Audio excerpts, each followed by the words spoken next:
Hi, I'm Amy Harbison. Welcome to Seniors Today, a monthly program produced by the Commission on Aging devoted to issues and interests of Montgomery County's older adults. Like all of you, we're adapting to a new Zoom format for the show instead of being in studio, so thanks for joining us. Today, we're talking to Gilberto Zelaya with the Montgomery County Board of Elections about this very unusual election season. He'll answer questions to help clarify this year's voting process. Thank you so much for joining us in this busy time to give us clear answers on voting in the county. My pleasure. Keep in mind, all roads lead back to the Montgomery County Board of Elections, so we want to make sure that the electorate is prepared and informed. Thank you. You've mentioned the importance of having a voting plan. What do you mean by that? Yes, a voting plan is paramount. That means, number one, make sure you're registered to vote. Number two, you've made a decision to either vote by mail or in person. And number three, if you're voting by mail, that you have submitted your mail-in request. And people have to make sure they're registered to vote, right? That's the critical thing.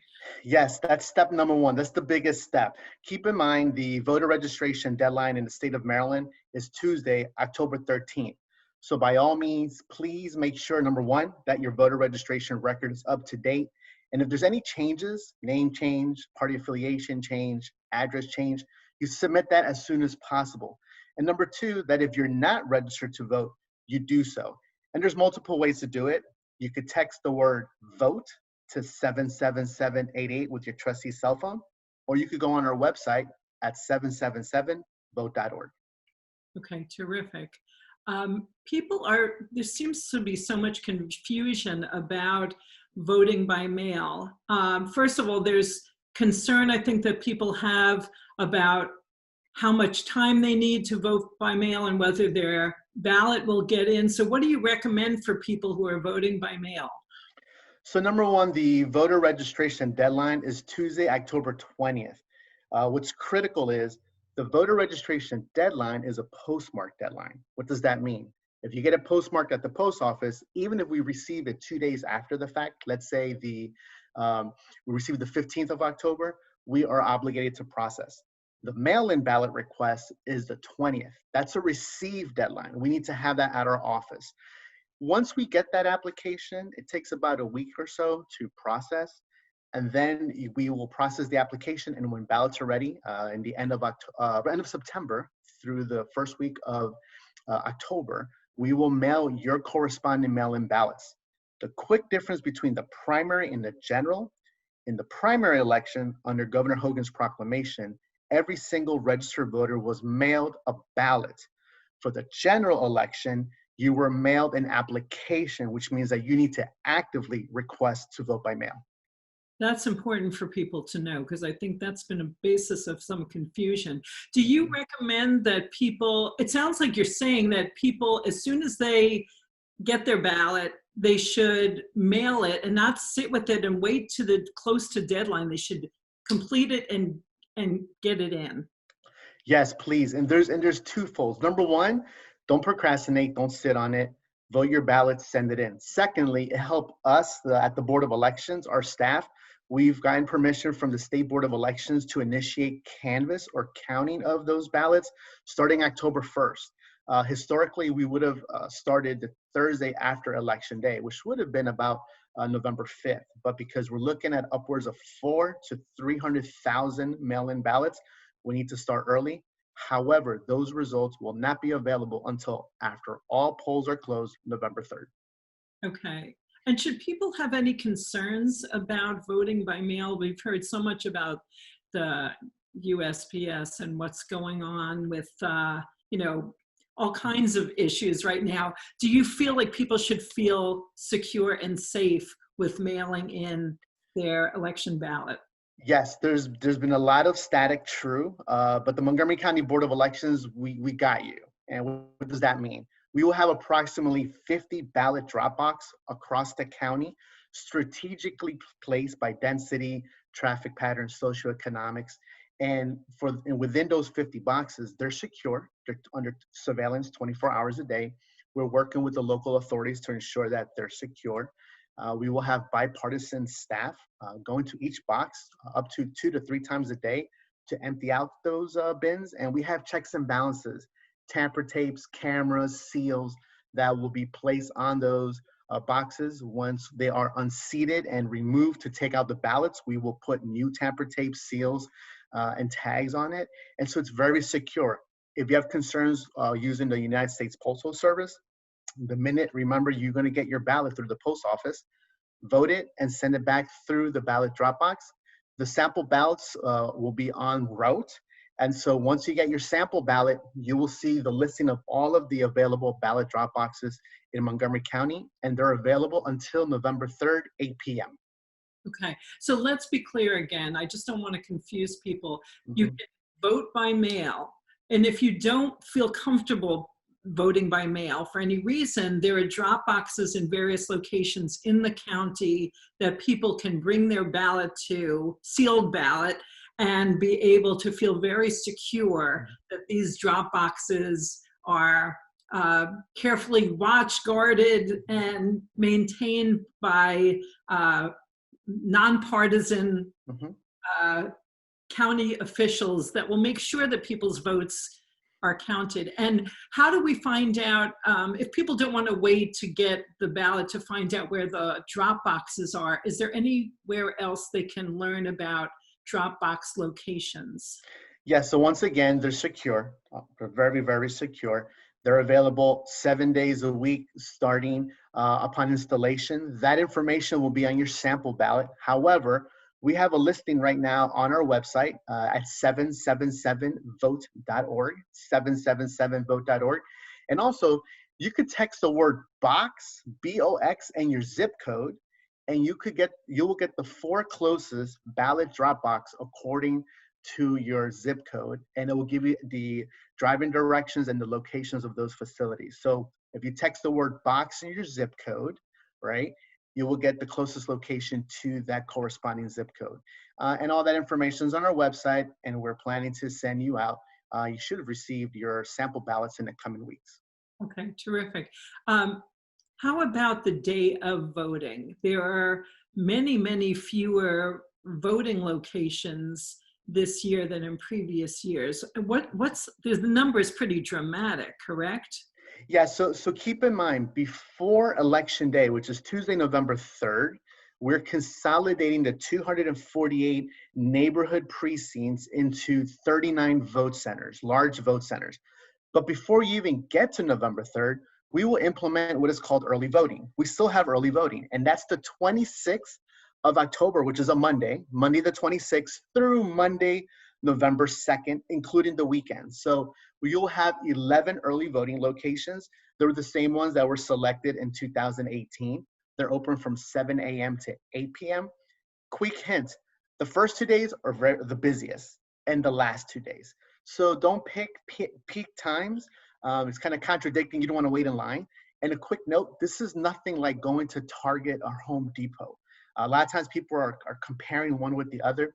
It's not. So early voting, Monday, October 26th through Monday, November 2nd. We have 11 early voting locations that will be listed on your sample ballot. Once again, they're all listed on our website at 777vote.org.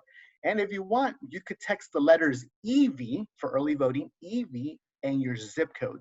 So the Board of Elections zip code is 20879.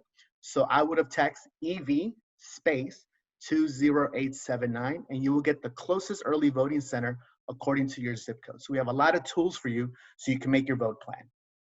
That's great. So early voting is critical, and then we move to day of voting. Yes, then you move to election day, right? So on election day, Tuesday, November 3rd, once again, we're consolidating the 248 precincts to about 39 vote centers.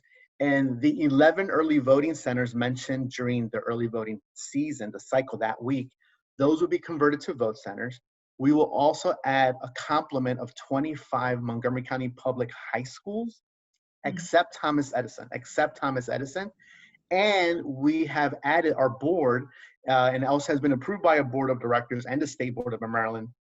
We've added the White Oak Community Senior Center, the Nancy Dasick North Potomac Community Center, and the Marriott Conference Center in Rockville, North Bethesda. And so we have a full complement of 39. Similar to early voting, you are not tied to the closest vote center. Once again, if you live in Silver Spring and Montgomery Blair High School is the closest location, you're not obligated to vote there. You could go to a different location. So the 11 early voting centers are converted to vote centers, which is 11. We have about 25 high schools and 3 additional locations. And so those 39 locations, you're not tied to the closest one. You go to any of those locations. And another quick tool, Vote Center, VC and your zip code, VC and your zip code to 77788, and it'll give you the 4 closest vote centers and wait times and address. So if you see that one location has a 20-minute wait and another location has an hour wait, mathematically, pick the 20 minutes. It's common sense. But the guaranteed way you're not going to wait in line is voting by mail. I guarantee you 100% you will not wait in line if you vote by mail. That's true. That's great. Tell us about, because so many of the judges in the past were older adults, and many of whom felt uncomfortable with serving as judges, you were kind of pushing out to try to get some younger people involved, which I would imagine is an important step anyway. How are you doing with manning or womaning? Staffing. the voting situation. So right now our staffing numbers look really good. For those individuals watching, or maybe you have loved ones who apply to serve as a poll worker, number one, you're not a poll worker until you've completed the different steps to be one. If you only applied, you're a candidate. So number one, we ensure that you're registered to vote. Once we confirm that, we will email you a welcome letter, and that welcome letter will have a password and a login. What that does is you need to take an online quiz. You have to read some materials. And also there's a virtual component of training, which will help us minimize or reduce our in-person hands-on training. So first you take the quiz, then you take the virtual component of election poll worker training. And once you pass those 2, then you can schedule your hands-on training, which is about 2 to 3 hours. Each volunteer will have their own set of equipment. We're not sharing. The room is sanitized. We have small class sizes to implement social or physical distancing. And before, during, and after class, everything is sanitized. And so it's very secure. So remember, you're a candidate, and once you've done those 3 steps, then you are a poll worker, and we're doing well, where we have a vast array of individuals that will help us out, civic-minded voters. But by all means, if you're waiting in line during early voting or on election day, be mindful and be thankful of those individuals stepped up to help you out and to help protect your constitutional right to vote. That's important. Is there anything else that you feel is critical to share, just so that we're busting the myths of voting, and we're also really clear about the best ways that people can ensure their votes count? Yes. Number one, voter registration deadline is Tuesday, October 13th. Number 2, the submission deadline to vote by mail is Tuesday, October 20th, and that's a receive deadline. That's not a postmark deadline. Number 3, make a vote plan, and you have options. Number 4, you could vote by mail or you could vote in person. If you're voting in person, you have early voting from the 26th of October through the 2nd of November. And if you want to vote on election day, which is November 3rd, Tuesday from 7 a.m. to 8 p.m. Ballot drop boxes are available the minute they are installed all the way through November 3rd, 8 p.m. Once 8 p.m. hits, we're locking those drop boxes and we're emptying out those ballots. By all means, make a vote plan, be patient, relax, don't listen to all of the static circulating. Contact us, the Board of Elections. You can look at our website, 777vote.org. You could call us at 240-777-8500. And we have numerous texting prompts that you could follow. But if you're not a text person, we understand. We have our website, or give us a call, but please make a vote plan. Gilberto, I can't thank you enough for coming in today. I know every minute counts on your schedule right now. So thank you so much for all you're doing to help us have a safe and efficient election season.